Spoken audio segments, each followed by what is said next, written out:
So it's been a while, but we're back with another fragrance buying guide video. For those who are unaware, this is a series that I started about 3 going on 4 years ago, where usually I take a line of fragrances and I go through and I break each one down, essentially acting as a buying guide, making it easier for you to make a choice if you're wanting to purchase one of those scents. Because in today's day and age, flankers are the big thing. And so you'll see one fragrance line and there can be 6, 7, 8, 10 or more different flankers within that line. And you hear all of these being talked about all the time. And it makes it hard to make a decision on which one you want to buy. So I try to lay everything out in one video, try to make it as clear and concise as I can, and maybe that'll help you make a decision a little bit. Today we're going to go back in time a little bit because I've already done a buying guide on the YSL Y line before. It was about 3 years ago, and since then we've had a few new releases, and so I wanted to go ahead and update this, right? I wanted to kind of redo it. I want to include the new scents that have been released since then. Also, I'm doing it in a way now where I'm ranking it based off of performance. So that's another thing. And another thing that I've seen throughout the years when doing these buying guides is people really want to know about performance, because after all, that is a big metric that they're looking at as well when making a purchase. And so the way I'm going to structure these buying guides now is ranked off of performance. I'm still going to go through and break each one down for you and try to give you an idea of what it's best suited for, how it smells. But again, we're going to be starting at the lowest performers and working our way up to the best performers. So if that's something that you're interested in as well, and you want to make sure you're getting one that has the best longevity and projection for the price, then this type of video format will help you out as well. So again, the Y line, we're going to go through all of them as of the end of 2023. If they release more next year, then I guess we're back to square one. But, you know, I'm doing the best I can. I'll link all of these down below as well. If I reference prices in the video, it's always going to be through discounters, so make sure you're shopping there. Also, I've got a mailing list you can sign up to and a texting list. Anytime something rare, discontinued, or hard to find comes into stock, I do send out a notification. Anytime a big sale comes up or something, I also send out a notification. So if you want to be the first to know about anything important like that, you can jump on down below. So starting off at the bottom of the list here, these are going to be the lesser performing ones. We're going to get things kicked off with YSL Y Eau Fraiche. Not really too surprising that this one is going to be one of the weakest ones. It's an Eau Fraiche. It's going to be essentially the most summery version of the line, you know, even more summery than the Eau de Toilette. And that one is pretty light and fresh as well, but this one takes it to the next level there. Very aromatic, but also very citrusy and bright. Has a really nice pop and sparkle off the opening. It's got mint, lemon, geranium. You get some ginger in here as well. Love this one. You know, this is a great one for when it's really hot outside. It does have kind of a cooling and refreshing overall attitude about it. And that's also something you can kind of, you know, put 2 and 2 together just by looking at the bottle. Has a nice frosted glass look to it. I love the presentation on this one. It's probably the best presentation in the line. Just looks super nice, clean, and crisp. Smells fantastic. You can wear this for anything when it's warm outside. You know, it's great for those really hot, humid days when you're not really going to be in the mood to wear a scent that's going to be heavy like a lot of the other YSL Ys. But you could also wear this just on an average warm day. You could wear this on a cooler spring day if you wanted to. It's still going to have that crisp kind of green mintiness about it. Performance is not all that good on this one. It's about a 6-hour performer, which in and of itself is not inherently horrible, but compared to the others we're going to get into, it's not as good. This is also discontinued. You can still get it right now on discounters, but they're not making it anymore.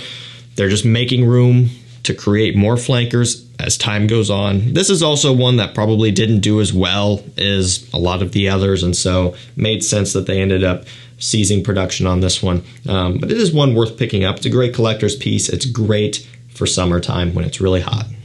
And not all that surprising, next up in the line, we have just the good old Eau de Toilette. You know, this one doesn't really have the best performance either, but it is better than Eau Fraiche, but kind of by a pretty slim margin, almost splitting hairs at this point.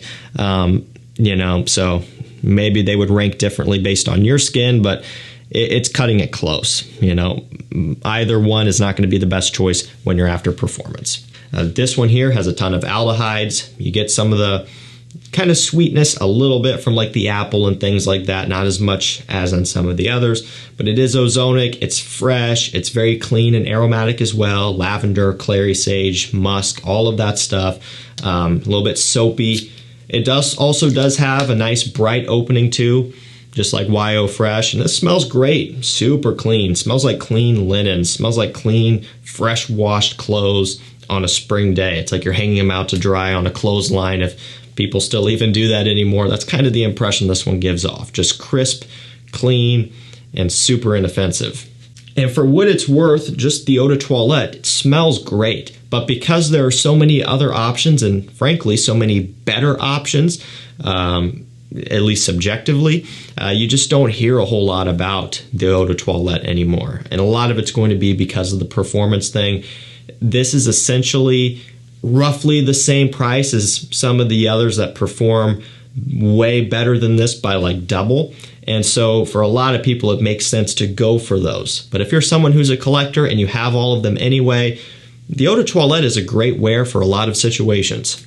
And so same thing in terms of performance, it's in that 6.5, maybe some get 7 hours out of it, somewhere around in there. You know, not bad, but in comparison to these others, you guys know the drill. Next up, we have YSL Y Live. This is another one that is discontinued. So to me, also makes sense just in comparison to the rest of the line. It's one that just didn't get near the amount of attention. And some of the bottles can be a little bit hard to differentiate. Like you might think this is the Eau de Parfum, but it is not, I promise. It looks very similar, especially on camera. But in person, you can tell that the gradient is different. It gets much lighter down here at the bottom, whereas the Eau de Parfum, not quite as much. The shade of blue on the Eau de Parfum is a bit different as well, kind of like a darker blue-ish. I don't know. It does look similar for sure on camera. So just double checking this, the Y Live is an Eau de Toilette. So that's another way, if you cannot figure it out in your own bottles, you're like, is this the Eau de Parfum? You look at the bottom, it says EDT. That'll answer it for you, because sometimes it even throws me off. The gradient is also a bit lighter on this. When you hold it up to the light, you can see through it easier. Just another little tip to help you out.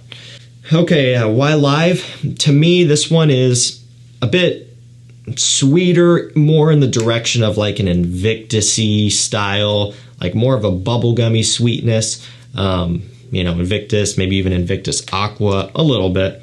That's kind of the impression this one gives off. Bubblegumminess is a great way to describe this. And to be fair, the others that we're going to be talking about going forward are pretty sweet as well, but not in the same type of way. More of a fruity sweetness with a lot of aromatics. This one just has a more of a younger, playful style of sweetness that does remind you a bit of the Invictus DNA. And that's not bad, you know, because it smells great. It's a great people pleaser. But for me, in comparison to the others, it's not one that I ever found myself gravitating towards all that much.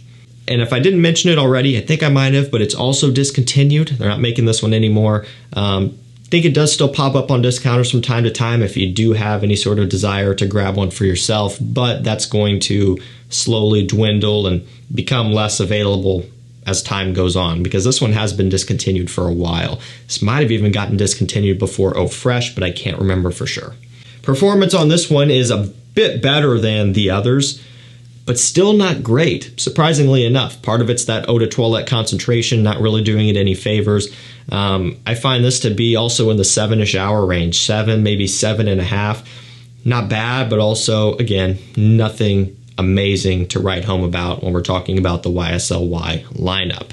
And so as you can imagine, going forward from this one, it's going to be getting substantially better. And I would say for a lot of you guys, you're going to be more interested in the next 3, the final 3. There's currently 6 YSL Ys, 7 if you counted the old Eau de Toilette. I featured the new Eau de Toilette in this video, same thing, but the next 3 you're going to want to stay tuned for. This is where it gets substantially better, the performance gets better, and these are the ones where you want to put your money coming up, in my opinion.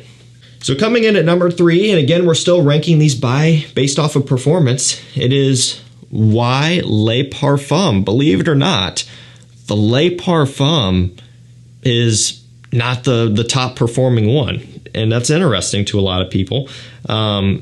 So Le Parfum, I would have to double check this one. I want to say it might still technically be an eau de parfum.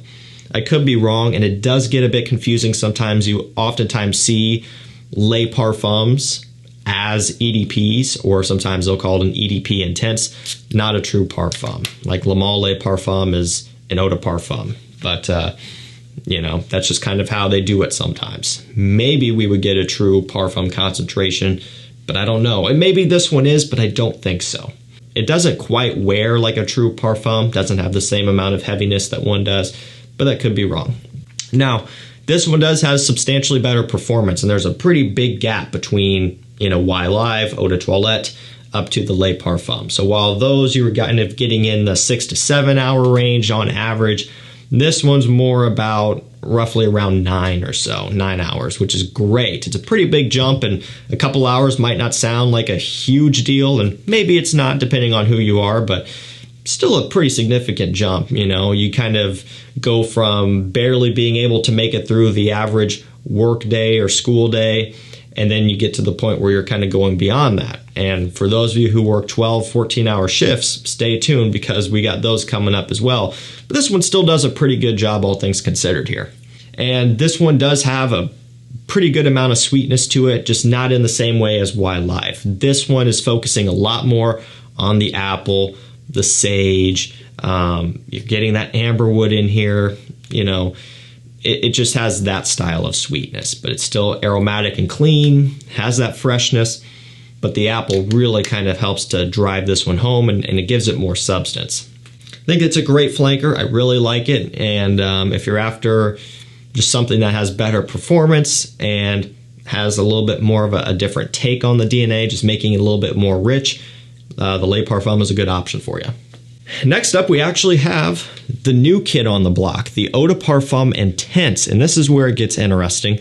This one is actually going to be less sweet than the Le Parfum and just the regular Eau de Parfum, and that is amazing. I've said it before, this is a fantastic decision on their end, just how they went about building this one, because for a lot of people, when you start getting into the EDP, the Le Parfum, they are too sweet sometimes, and so there's a trade-off. You know, people don't want to spend roughly the same amount of money on the Eau de Toilette or the Eau Fraiche to get something that is fresher but has less performance, right?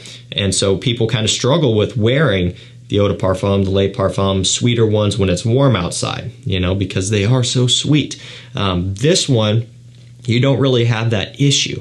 They essentially remove the apple altogether. It's non-existent. So you're missing out on that style. Instead, they focus heavily on the aromatics, the sage, the lavender, all of that stuff. Still getting the amberwood sweetness, still getting some of that citrus off the top. And by amberwood sweetness, I kind of mean the ambroxany type of thing going on. But you'll find that this one is substantially more fresh, but it still maintains that amazing, great, strong performance.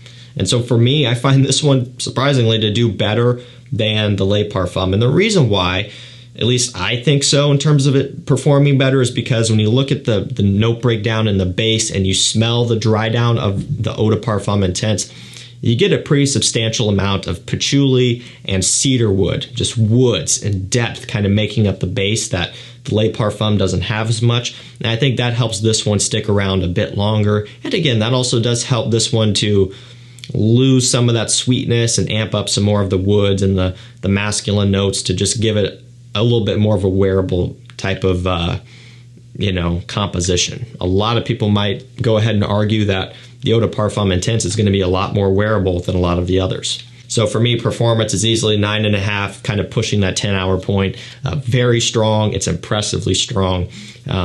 Definitely one that I recommend. This might just be one of their best flankers yet. It's a great one. And right now you can get it for a touch under $90 for testers with cap, 100 mil. It's a great price that I recommend jumping on. And there can only be one left, and that is the Eau de Parfum. So there it is in all of its glory. Gradient is much darker. There's actually a pretty big difference between this and Y Live now that I'm holding it up, but they do look similar sometimes. But yeah, much darker here. The gradient even down at the bottom is still on the darker side. Very, very dark blue, almost black with this. Pretty cool looking bottle. And no surprise, guys, this one is going to be the strongest one. This is the one that is most popular, and this is the one that most people go for. I would say now there's going to be some competition between this and the EDP Intense. You're going to have to make that decision for yourself. Uses a lot of apple here, going back to that sweetness, getting a ton of the amberwood, a ton of the aromatics as well, some of the citrus along with that. But this is about as strong and obnoxious and overpowering as it gets. It's an 11, 12-hour performer, very strong, great projection, great scent trail as well. Gonna be a bit too heavy and sweet for some during the summertime, something to be aware of. For me, it's never been too much of an issue, but I don't mind it as much. The Eau de Parfum Intense would be something you would want to look into if this is too heavy for you when it's hot, or maybe you live in a very, very humid environment in the summertime or all year round. This wouldn't be it. The Eau de Parfum Intense might be. But yeah, this one is just the top performer here. It's the most popular one. It's the one that most people probably have. If they only have one Y scent, it's probably the EDP. And it's great. It's not obsolete because there are so many other ones now that have came out after or whatever. Still a great one to have.